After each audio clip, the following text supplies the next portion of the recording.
watch this topic in Hindi, skip the video to 2 minutes and 31 seconds. Hello everyone, welcome to another episode of Legal Update. Today's topic of discussion is power of Supreme Court to take suo moto. First, let us see why is it in the news. Recently, the Supreme Court, in reorder of Punjab and Haryana High Court order dated 17 July 2024 and ancillary issues, has taken suo moto cognizance of an unusual order passed by the Punjab and Haryana High Court, criticizing a stay order passed by the Supreme Court. Let's look at the background of the case. In this case, the High Court of Punjab and Haryana has criticized the Supreme Court for staying the contempt proceeding of the High Court. The High Court judge in the order added that the Supreme Court has the tendency to presume that it has more supreme than it actually is, and to presume a High Court to be lesser high than it constitutionally. The Punjab and Haryana High Court gave a note of caution for the Honourable Supreme Court to be more specific in causing legal consequences through its order.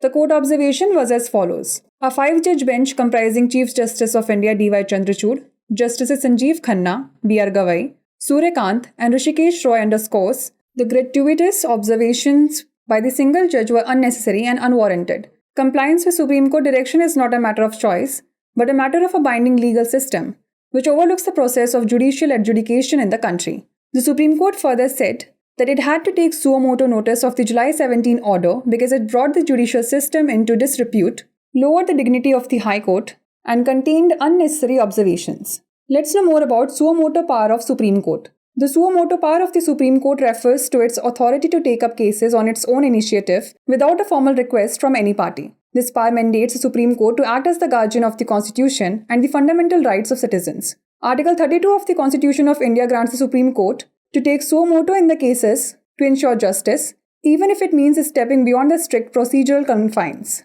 Let's now discuss a case law related to it. In redistribution of essential supplies and services during pandemic, the Supreme Court took suo moto cognizance of the management of the COVID-19 pandemic, addressing issues related to essential supplies and services to the people of India.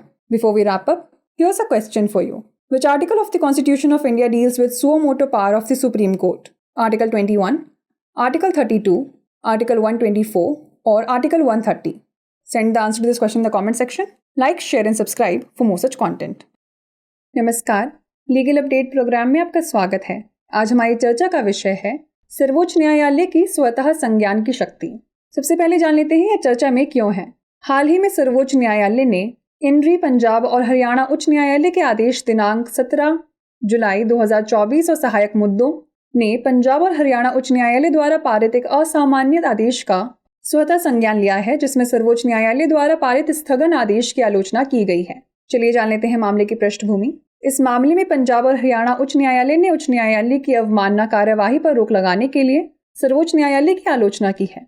उच्च न्यायालय के न्यायाधीश ने आदेश में कहा कि सर्वोच्च न्यायालय में यह मानने की प्रवृत्ति है कि उसके पास वास्तव में उससे अधिक सर्वोच्च है और वह उच्च न्यायालय को संवैधानिक दृष्टि से उससे कम उच्च मानता है। पंजाब एवं हरियाणा उच्च न्यायालय ने माननीय सर्वोच्च न्यायालय को अपने आदेश के माध्यम से कानूनी परिणाम उत्पन्न करने में अधिक विशिष्ट होने के लिए आगाह किया। न्यायालय के अवलोकन की बात करें तो भारत के मुख्य न्यायाधीश D.Y. चंद्रचूड़, न्यायमूर्ति संजीव खन्ना, न्यायमूर्ति B.R. गवई, न्यायमूर्ति सूर्यकांत और न्यायमूर्ति ऋषिकेश रॉय की 5 सदस्यीय पीठ ने इस बात पर जोर दिया कि एकल न्यायाधीश द्वारा की गई अनावश्यक टिप्पणियां अनावश्यक और अनुसूचित थी। सर्वोच्च न्यायालय के निर्देशों का अनुपालन करना पसंद का मामला नहीं है, बल्कि बाध्यकारी कानूनी व्यवस्था का मामला है जो देश में न्यायिक निर्णय की प्रक्रिया को नजरअंदाज करती है। सर्वोच्च न्यायालय ने आगे कहा कि उसे 17 जुलाई के आदेश पर स्वतः संज्ञान लेना पड़ा क्योंकि इससे न्यायिक प्रणाली की प्रतिष्ठा धूमिल हुई, उच्च न्यायालय की गरिमा कम हुई और इसमें अनावश्यक टिप्पणियां की गईं। आइए जान लेते हैं सर्वोच्च न्यायालय के स्वतः संज्ञान की शक्तियों के बारे में। स्वतः संज्ञान की शक्ति से तात्पर्य किसी भी पक्ष के औपचारिक अनुरोध के बिना स्वयं पहल करके मामलों को लेने के उसके अधिकार से है। यह शक्ति सर्वोच्च न्यायालय को संविधान और नागरिकों के मौलिक अधिकारों के संरक्षक के रूप में कार्य करने का अधिकार देती है। भारतीय संविधान का अनुच्छेद 32 सर्वोच्च न्यायालय को न्याय सुनिश्चित करने के लिए मामलों में स्वतः संज्ञान से निर्णय लेने का अधिकार देता है, भले ही इसके लिए उसे कठोर प्रक्रियात्मक सीमाओं से परे जाना पड़े। चलिए अब जान लेते हैं इससे संबंधित केस के बारे में। इनरी महामारी के दौरान आवश्यक आपूर्ति और सेवाओं का वितरण। सर्वोच्च न्यायालय ने भारत के लोगों के लिए आवश्यक आपूर्ति और सेवाओं से संबंधित मुद्दों को संबोधित करते हुए कोविड-19 महामारी के प्रबंधन का स्वतः संज्ञान लिया। आइए अब नोट कर लेते हैं अभ्यास प्रश्न। भारत के संविधान का कौन सा अनुच्छेद सर्वोच्च न्यायालय की स्वतः संज्ञान की शक्ति से संबंधित है? अनुच्छेद 21, अनुच्छेद 32, अनुच्छेद 124 या अनुच्छेद 130? इसका उत्तर हमें कमेंट सेक्शन में ज़रूर भेजिएगा। ऐसी और वीडियोस देखने के लिए लाइक, शेयर और सब्सक्राइब करना ना भूलें। धन्यवाद।